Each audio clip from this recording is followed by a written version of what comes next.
En Aragón hay cientos de viviendas vacías en pueblos pequeños y un programa del Gobierno de Aragón está convirtiéndolas en hogares para nuevas familias. Te lo contamos. El Gobierno de Aragón puso en marcha el programa 700, una iniciativa del Plan Aragón Más Vivienda, pensada para rehabilitar casas en municipios de menos de 3.000 habitantes y destinarlas al alquiler asequible.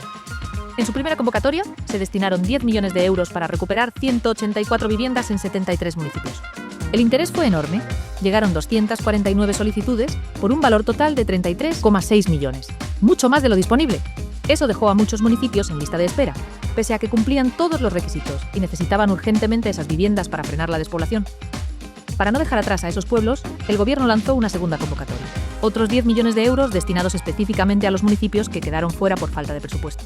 Gracias a ello, más de 90 municipios podrán rehabilitar hasta 170 nuevas viviendas. Algunos ya muestran resultados. En Langa del Castillo, con poco más de 100 habitantes, se están finalizando 2 viviendas rehabilitadas con la ayuda recibida en la primera fase. Entre las dos convocatorias, Aragón suma ya 354 viviendas en proceso de recuperación en el medio rural.